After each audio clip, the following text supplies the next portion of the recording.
మహాసంకల్పం అంటే గురుబోధ చెప్పుకునేటప్పుడు, గురు పూజ చేసేటప్పుడు మనం బాహ్యంగా ఏ విధంగా మనం భక్తి చేసేటప్పుడు ఎట్లా సంకల్పం చెప్పుకుంటామో ఆ విధంగా మహాసంకల్పం అని చెప్పుకుంటారు గురుమండలిలో. మహాసంకల్పం అంటే ఆ యొక్క భాగవతంలో చెప్తారు. ఎవరు? మన భక్తి పరాయణుడు, భక్తాగ్రేసుడు మన ప్రహ్లాద స్వామి చెప్తాడు. ఎవరికి? వాళ్ళ తండ్రి అయినటువంటి హిరణ్యకశిపుడికి చెప్తాడు. ఆయన విష్ణువు కోసం 3 లోకాలు వెతుకుతాడు. కైలాసం, విష్ణులోకం, బ్రహ్మలోకం, మొత్తం సకల చరాచర సృష్టి అంతా వెతుకుతాడు. అజ్ఞానం చేత ఆయన అక్కడే ఉన్నా కూడా ఆయన కంటికి, మాంసపు కంటికి కనబడకుండా ఉంటాడు ఆయన. ఎవరు? విష్ణువు, మహావిష్ణువు.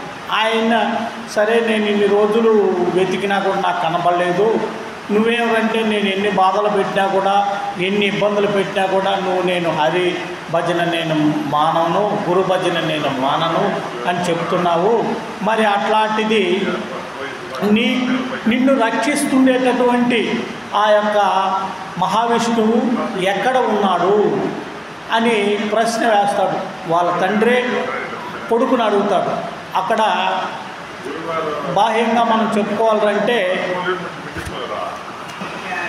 ఆ యొక్క గురువు గారు అంతటా ఉన్నాడు దైవం అని గురుబోధలో చెప్తారు. ఇక్కడ ప్రహ్లాదుడు చెప్తాడు వాళ్ళ నాయనకి, నువ్వు ఎతికేయాల్సిన అవసరమే లేదు, ఇందుగలడు అందులేడని సందేహం వలదు, చక్రి దావనవాగ్రి నువ్వు ఎందెందు వెతికితే అందందే కలడు.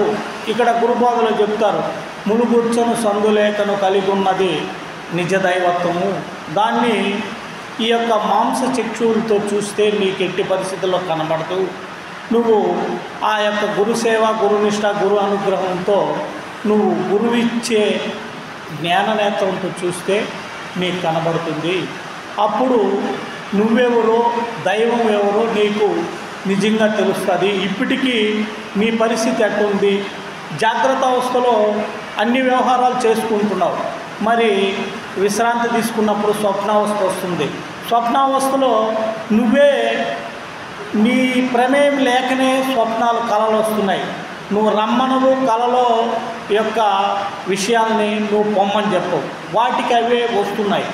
అవి లేచి వ్యవహారం చేయంగానే వాటికవే మొత్తం గుర్తున్నట్టే ఉంటుంది. కొద్దిగా కూడా ఒక్క మాట కూడా గుర్తుగా, ఏదో కొంత అట్లా ఉన్నట్టు అనిపిస్తుంది, పూర్తిగా మర్చిపోతాం. మరి నిన్నొచ్చిన కాలం అయితే ఈరోజు అస్సలు గుర్తుంది.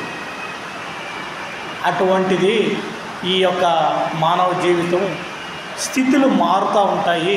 ఇప్పుడు జాగ్రత్తలో ఉంది, మరి సుషుప్తిలోకి వెళ్ళినప్పుడు స్వప్నంలో ఉంటుంది. మరి అక్కడనే ఉంటుందా అంటే ఉన్నది, మళ్ళా జాగ్రత్తకు వస్తుంది. అప్పుడు ఆ విధంగా మారుతూ ఉండే ఈ శరీరము, ఇది మాంసపు కళ్ళతో, మాంసపు శరీరంతో చూస్తే సరిపోదు, నీ యొక్క శక్తి సరిపోదు. అక్కడ గురు శక్తితో నువ్వు గాన చూడగలిగితే ఆడ ములుగుచ్చను సందు లేకుండా ఉండే దైవం నీకు కనిపిస్తుంది. దానికి చెప్తాడు, ఇక్కడ ఉన్నాడు అక్కడ లేదని నీకు అనుమానమే వద్దు నాయన. నువ్వు ఎతకాలనుకుంటే, నువ్వు ఆయన్ని ప్రార్థన చేసినావంటే, నువ్వు ఆయనకి దాసుడైనా ఉంటే నువ్వు ఎక్కడ ఎతికితే అక్కడనే ఉంటాడు అని చెప్తాడు. అక్కడ కూడా ఒక మర్మంది పెట్టుకున్నారు మళ్ళా భాగవతంలో. అయితే ఆయన ఇంకెక్కడన్నా చూపించమని అడగచ్చు, ఇక్కడ అక్కడ అని కాకుండా స్తంభంలో చూపగలవా అని చెప్తాడు. స్తంభం అంటే మామూలుగా అక్కడ మనం చూసి ఉండేది ఏదో మన సిమెంట్ రాతితో ఉండే స్తంభము, ఆ స్తంభాన్ని పగలగొట్టుకొని వచ్చినట్టుగా మనకు భావించుకుంటాం. అయితే అక్కడ కూడా గురుమరుగు ఉంది.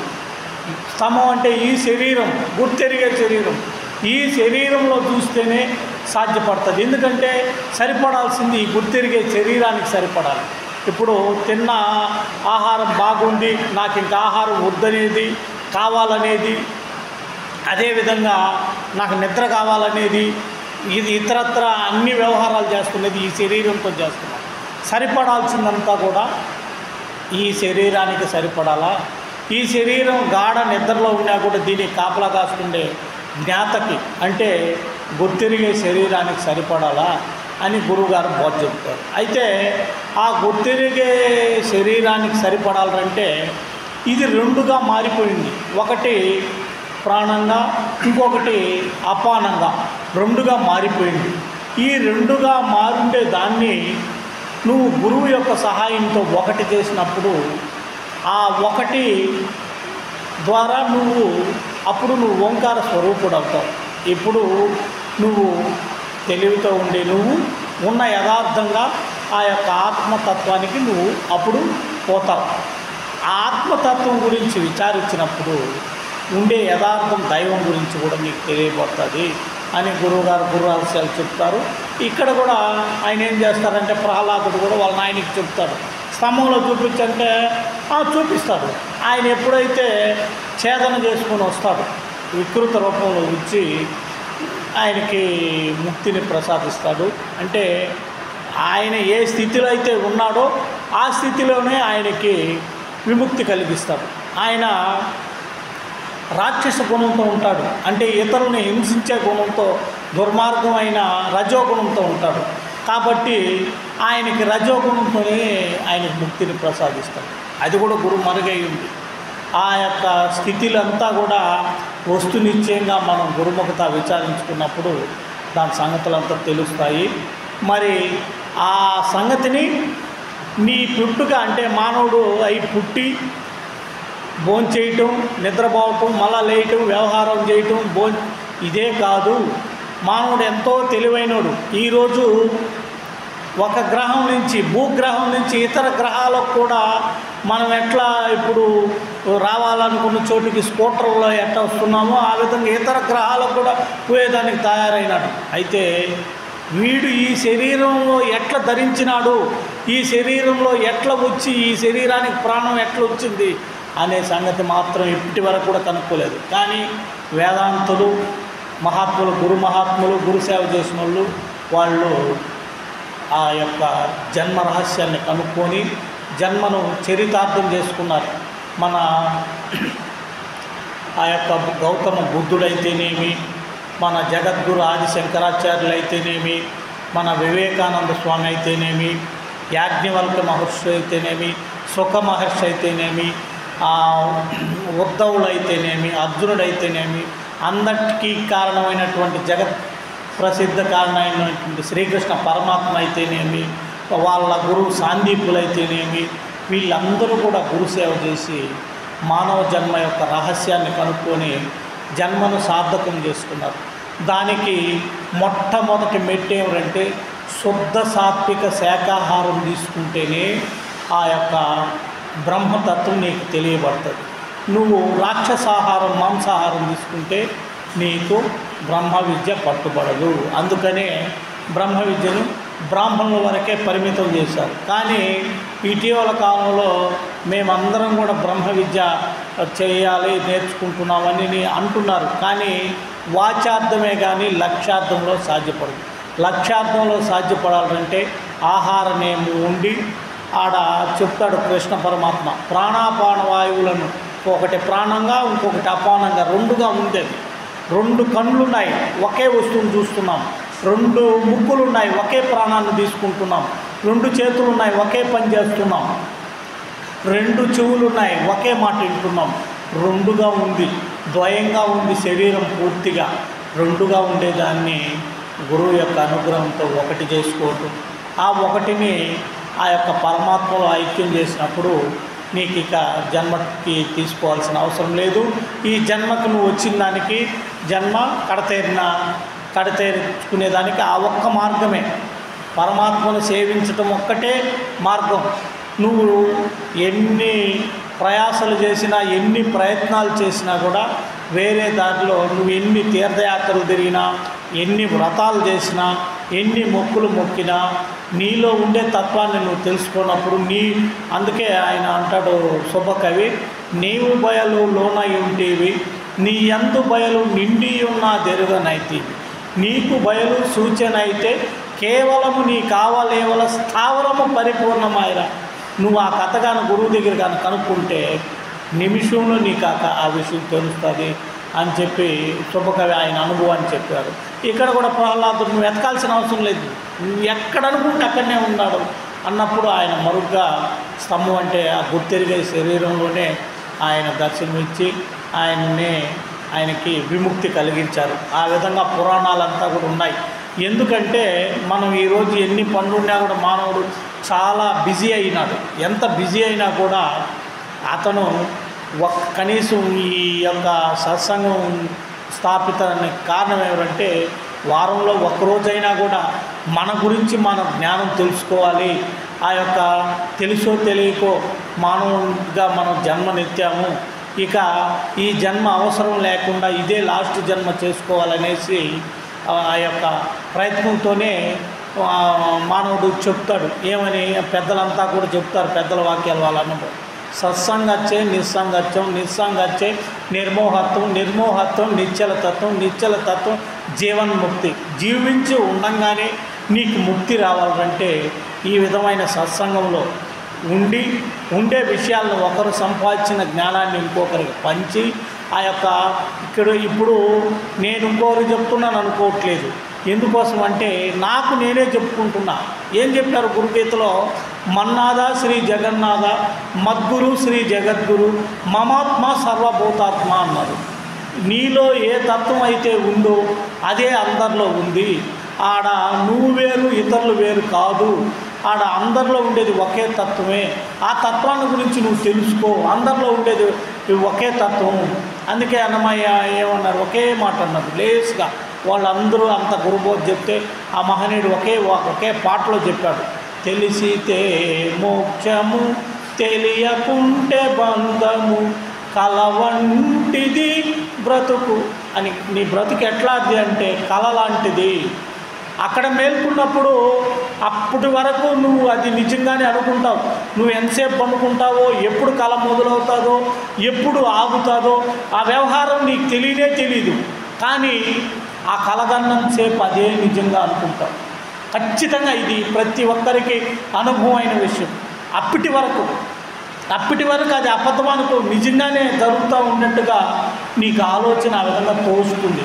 అయితే నువ్వు లేయంగానే నీకు తెలుస్తుంది, అరే మనం ఇప్పటి వరకు కలగన్నాము, కల వచ్చింది మనకు, నిజం కాదనే సంగతి నెలకు వచ్చినప్పుడు తెలుస్తుంది. అయితే గురుబోధలు ఏం చెప్తారంటే ఈ జాగ్రత్తలో చేసే వ్యవహారాలు కూడా కలేనాయన.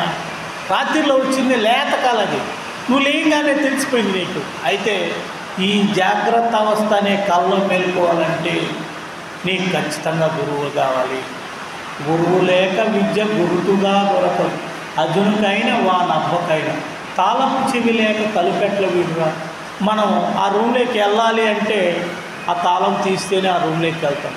ఆ విధంగా ఈ యొక్క గురు రహస్యం అనేది గురువు ద్వారా తీసుకుంటేనే నీ కథ తెలుస్తుంది, దైవం కథ తెలుస్తుంది. దైవం ఎట్లుంది, ములుగుచ్చను సందు లేకుండా అంతటా ఉంది. రూపనామక్రియ నటన కాకుండా అంతటా ఉంది. ఈ రూపాలతో ఉండేది భక్తి కోసం మనం పెట్టుకుంది. మనం తయారు చేసిన విగ్రహాలు ఎందుకోసం అంటే భక్తి కోసం పెట్టుకున్నారు. మరీ అరాచకం అయిపోకుండా, అరాచకవాదం రాకుండా పరిపాలన సౌలభ్యం కోసం, భక్తి కోసం పెట్టుకున్నారు. అయితే నిజ దైవాన్ని నీ లోపల చూడాలి. అంతటా ఉన్నది అంటే అంతటా ఉన్నాడు ఆయన అన్నప్పుడు నీలో కూడా ఉన్నాడు కదా.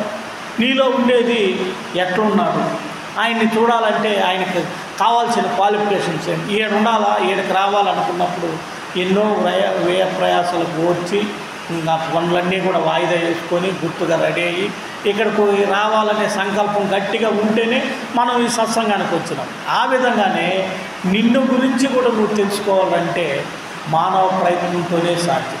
నీచే తెలియకూడదని, నీచే తెలిసే విషయమే కాదు. అందుకే చూపరానిది చూపితి, దీన్ని ఉండదూచినావు కదా. దేంతో అయితే ఉండదూచినావు దీన్నే బుద్ధికి తలచబోకు. ఇదే నాయన గురుబోధ. నీచే చూడబడేది కాదు ఆ దైవం. నేను చూపించిన మా గురువుగారి దయతో నేను నీకు చూపించిన, దేంతో అయితే నువ్వు చూసినావో దాన్ని ఏ బుద్ధికి తలచబాక. ఆ చూస్తా వింటా వ్యవహారం చేస్తున్నది మాయది. ఒకప్పుడు ఉన్నట్టు ఒకప్పుడు ఉండదు, జాగ్రత్తలో ఉన్నట్టు సుషుప్తిలో ఉండదు, సుషుప్తిలో ఉన్నట్టు జాగ్రత్తలో ఉండదు. ఈ రెండు కూడా ఒకటే. ఒక ఆ యొక్క అప్పుడు జ్ఞాతగా ఉంటుంది, తర్వాత వచ్చినాక ఏం చేస్తుందంటే మనసుగా మారుతుంది, మళ్ళీ బుద్ధిగా మారుతుంది. చిత్తంగా మారినప్పటి నుంచి నేను ఇబ్బంది పెడుతుంది, అహంకారంగా మారినప్పుడు ఇంకా ఎక్కువ ఇబ్బంది పెడుతుంది. నేను చేస్తున్నా, నేను వింటున్నా, నేను అంటున్నానని తెలియకనే అది ఇబ్బందులు పెడుతుంది. దూర్వాస ముని ఇంకా మహనీయులు చాలామంది ఉన్నారు. ఆ అహంకారానికి లోనై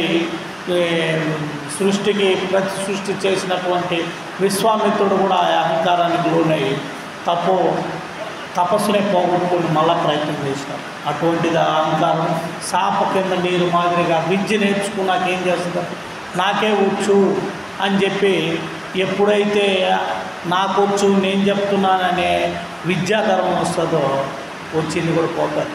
ఆచరణలో అడ్డాలు తీసుకొచ్చి పెడతాది. నువ్వు ఆచరించకుండా నువ్వు శుద్ధ నిర్గుణ బ్రహ్మంగా మారాలన్నప్పుడు నీ మనస్సు వాక్కు నీ ప్రవర్తన శుద్ధంగా ఉండేటప్పుడు కావాలని మలినాలు వచ్చి అడ్డుపడతాయి. అందుకే ఆకుల గురుమూర్తి గారు ఒక మాట అంటారు, ముక్తి కాందయంత మూర్ఖురాలు కానీ చిక్కుబెట్టు నెట్టి సిద్ధునైనా చెక్కదయ అల్ప చీకాకుమతులకు అఖిల జీవ సంఘ ఆత్మలింగ అన్నారు. అయితే ఈ ముక్తికాంత మామూలుది కాదు, అది ఎట్టాటోళ్ళని ఇబ్బంది పెడుతుంది. దాని దగ్గర జాగ్రత్తగా ఉంటేనే నువ్వు ఈ ఇహము నుంచి దాటి ఆ పరంగా ఉండే పరబ్రహ్మతత్వాన్ని అందరికీ ఆ యొక్క పోషణకర్త అయినటువంటి ఆ విష్ణుతత్వాన్ని తెలుసుకోవచ్చు అని చెప్పి చెప్తారు పెద్దలందరూ కూడా. ఆ వాళ్ళ యొక్క సత్సంగం యొక్క విశేషం చేత సత్సంగచ్చే నిస్సంగత్యం, ఆ యొక్క ఏ ఆలోచనలు లేకుండా విముక్తి. మోక్షం అంటే ఏమో కాదు, విముక్తి. దీని నుంచి ఈ యొక్క సంసారం అనే నాది నాకు నేననే ఆ యొక్క బంధం నుంచి రిలీజ్ అయ్యేదే మోక్షం. ఆ మోక్షం తరువాత మార్గమే జ్ఞాన మార్గం, గురు మార్గం. మోక్షం కూడా అది శుద్ధంగా ఇక్కడ కదలుతూ ఉండేది అక్కడ కదలకుండా ఉంటుంది, కానీ అణిగి ఉంటుంది. దాన్ని కూడా దాటేదే ఆ యొక్క పూర్ణస్థితి, పరిపూర్ణంగా ఉండే అంతటా ఉండే దైవంలో మనం మమేకం అవటమే ఈ యొక్క గురు సిద్ధాంతం యొక్క ముఖ్య లక్షణం.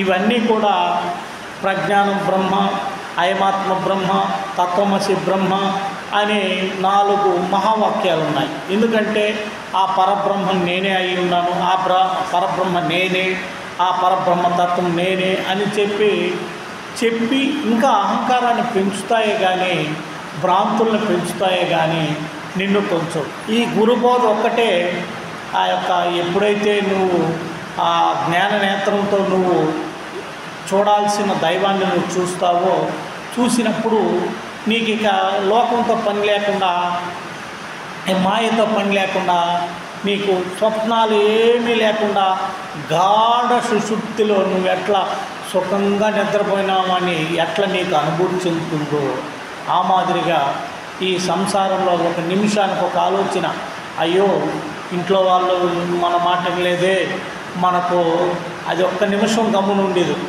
అది లేదే ఇది లేదని ఏదో ఒకటి కోరుకుంటూ ఏదో ఒకటి చింతన చేస్తూ ఇబ్బంది పెడుతూనే ఉంటుంది. దాన్ని ఆ ముక్తికాంత దగ్గర జాగ్రత్తగా ఉండి నువ్వు అంతటా ఉండే తత్వాన్ని తెలుసుకొని నువ్వు ఈ ఎట్లా తెలుసుకుంటావు? ఈ సత్సంగం ద్వారానే తెలుసుకుంటావు. నిస్సంగుడు అయినాక సత్సంగచ్చే నిస్సంగచ్చే నిర్మోహత్వం. ఎటువంటి మోహాలకు నువ్వు లోడు కావు, ఏ మోహాలకు నువ్వు ఉండే యథార్థం తెలుసుకుంటే ఒక తప్పు చేస్తున్నాడు, ఒక సిగరెట్ తాగుతున్నాడు, ఒక మందు తాగుతున్నాడు అంటే వాడు చేసేటప్పుడు వాడికి తప్పు అనే సంగతిని మర్చిపోయి తప్పు చేస్తాడు. తెలిసిందనుకో ఇది మనం ఏ విధంగా తప్పు చేస్తున్నాము, ఇది మనకి ఏ విధంగా హాని చేస్తుందని దాని మీద ఖచ్చితమైన ఆలోచన పెట్టాలంటే మన తప్పు చేయడు. ఎప్పుడైతే మన తప్పులంతా కూడా మనం తెలుసుకుంటామో ఈ సత్సంగం ద్వారా తప్పులు చేసేదానికి అవకాశం లేకుండా, ఎందుకంటే ముందు ఉండే వాళ్ళందరూ కూడా తప్పులు చేసి ఇబ్బందులు పడి మళ్ళా బాగైన వాళ్ళే. మానవుడు అంటే మానవ సహజం, తప్పు చేయడం మానవ సహజం. దాన్ని తెలుసుకొని వివేకంగా సర్దిద్దుకోవటమే ఉత్తమ మానవుడి లక్షణం. మానవోత్తములు అంటారు, మహాత్ములు అంటారు. వాళ్ళు ఏ తప్పు లేకుండా కారణ జన్ములై మానవాళికి మేలు చేయాలనేసే జన్మ తీసుకొని ఆ యొక్క శరీర తత్వం ఎట్లయితే పుట్టిందో, ఎక్కడి నుంచి అయితే ఆ యొక్క ఫోకస్ దీనికంతా కూడా ఎక్కడి నుంచి అయితే వస్తుందో అక్కడికి ప్రయాణం చేస్తేనే దానికి విశ్రాంతి అనేది దొరుకుతుంది. జన్మకు కూడా చరితార్థం అవుతుంది, జన్మరాహిత్యం అవుతుందని పెద్దలు చెప్పుకొస్తారు. అయితే ఆ యొక్క కదలిక ఎట్లా మొదలైంది, 6వ మాసం నుంచి ఎట్లా మొదలైంది, వచ్చి అక్కడ వ్యవహారం ఎట్లా చేసింది, ఇక్కడ బయట ఎట్లా చేస్తుంది, ఈ విషయాలంతా కూడా గురు ద్వారా విచారించి ఓహో ఈ విధంగా మన బ్రతికే ఒక కళ లాంటిదనే సంగతి తెలుసుకొని నువ్వు ఎప్పుడైతే నడుచుకుంటావో అప్పుడు నువ్వు ఎట్లా ఉంటావంటే అప్పుడు నీళ్ళల్లోనే ఉంటుంది తామరాకు. మన పద్మావతి అమ్మవారికి ఆరాధన ఇచ్చే తామరాకు ఒక్క రవ్వ కూడా నీరు అంటించుకో, బురదలోనే ఉంటుంది కుమ్మర పువ్వు, ఒక్క రవ్వ కూడా మట్టి దానికి అంటుకొని చింతపండులోనే ఉంటుంది, ఆ పండు ఒక్క రవ్వ కూడా చింతగించుకు అంటుకోదు. అద్దంలో మన మొహం ఉంటుంది, ఒక్క రవ్వ కూడా మన శరీరం కానీ ఏం కానీ దానికి అతుక్కోదు. ఆ విధంగా సంసారంలో నువ్వు ఉంటావే కానీ నీ లోపల సంసారం అనేది అంట లక్షణంతో నువ్వు ఉంటావు. అప్పుడు చెప్తాడు గురువుగారు, ఆహా భలే శబాష్ ఈ గురవ, నీకెదురు లేదనేటట్టు నేను చేసేదా. ఉండే విషయాన్ని చెప్తా, మొదలు దైవం గురించి చెప్తా, మళ్ళీ నీ గురించి చెప్తా. ఈ రెండిటి యొక్క తారతమ్యం ఇవి ఎట్లున్నా ఏమని విచారణ చేస్తా, వివరిస్తా. ఎవరన్నా చూసి అడిగితే కూడా అబ్బా భలేదో నాయన, సంసారం చూసుకుంటున్నాడు, అన్ని వ్యవహారాలు చూసుకుంటున్నాడు, దీనికన్నా మించిన దారే లేదనేటట్టు భలే పదుగురు నేను చూసి భలే శబాష్ ఈ ద్రోవ, నీకెదురు లేదనేటట్టు ఇదిగో నేను చేసేదా అని గురువుగారు చెప్తారు. అయితే ఆ మాటలు అందరికీ ఇష్టపడవు, ఆ దారిలో అందరూ రారు. వాళ్ళ యొక్క పూర్వజన్మ ప్రారంభ విశేషాన్ని అనుసరించి ఆ యొక్క ఇష్టం అనేది కలుగుతుంది. అందరికీ మాత్రం సాధ్యం కాదు. అసలు ఈయనకి వచ్చి కూర్చోవటమే గొప్ప, ఇంకా ఈ వాక్యాలు ఇవి ఆచరించేది ఇంకొక గొప్ప. అన్నవాడికన్నా విన్నవాడు అదుకుండు, విన్నవాడికన్నా కన్నవాడు అదుకుండు, కన్నవాడికన్నా ఘనుడిక లేదయా విశ్వదాభిరామ వినురవేమ. అనేవాడికన్నా కూడా, వినేవాడికన్నా కూడా, చూసేవాడికన్నా కూడా కలుస్తాడే వాడు గొప్ప. అనేవాడు గొప్ప కాదు, వినేవాడు గొప్ప కాదు. ఎవరైతే ఆచరించి ఆ యొక్క తత్వం యొక్క రహస్యాన్ని తెలుసుకొని దాంట్లో కలుస్తాడు వాడే గొప్ప అంటాడు. మళ్ళీ ఇంకొక సందర్భంలో చెప్తాడు, పోలుస్తాడు అన్నమాట. ఉప్పు కప్పురంబు ఒక్క పోలిక నుండు చూడ రుచుల జాడవేరు పురుషులందు పుణ్య పురుషుడు వేరయ విశ్వదాభిరామ వినురవేమా. ఆడ మహానుభావుడు ఎంతో అద్భుతంగా చెప్పుకొచ్చినాడు ఆయన అనుభవాన్ని.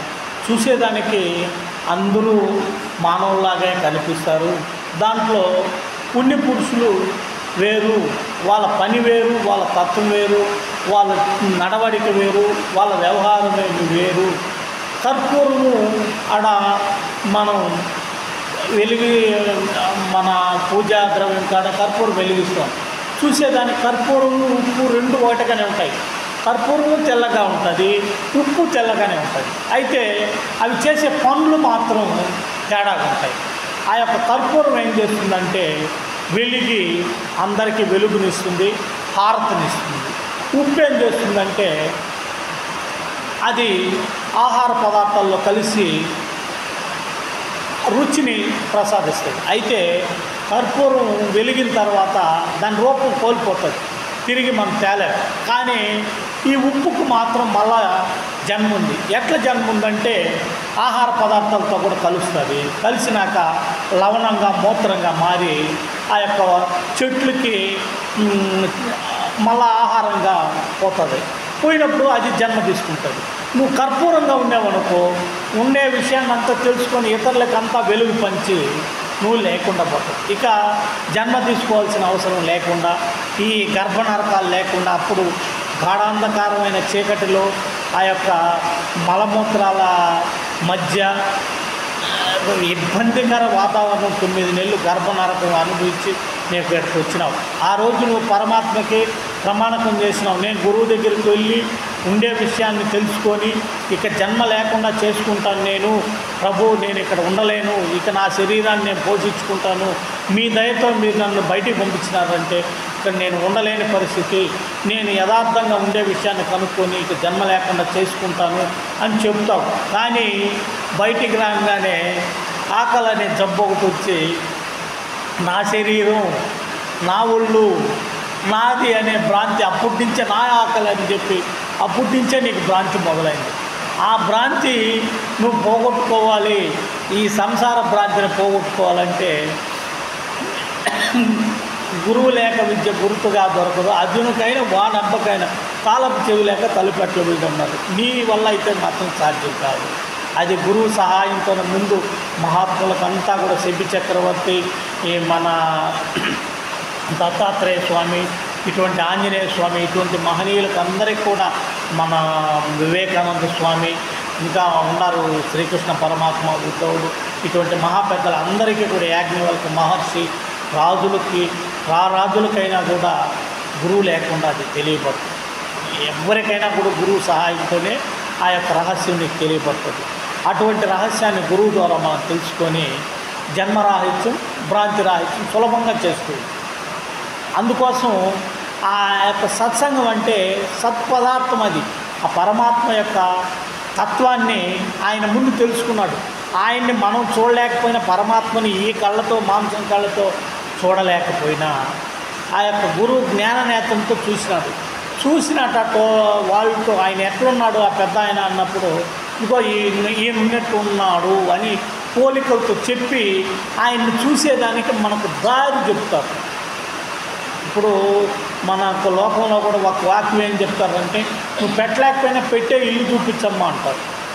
అక్కడ చూపించేదానికి వీలు కానటువంటి తత్వాన్ని గురువు చూపించి నీకు ఇక ఏదైతే చూడాలని చూసి ఏది చూస్తే ఇక జన్మగా లేకుండా పోతావో దాన్ని చూపించి నీ కథ కూడా గురించి చెప్పించి ఇతర మతాలు ఎట్లున్నాయి, ఇతర వ్యవహారాలు ఎట్లున్నాయి, ఇవన్నీ కూడా చెప్పి నిన్ను లేని స్థితికి తీసుకొస్తారు. కష్టమంతా కూడా గురువుదే.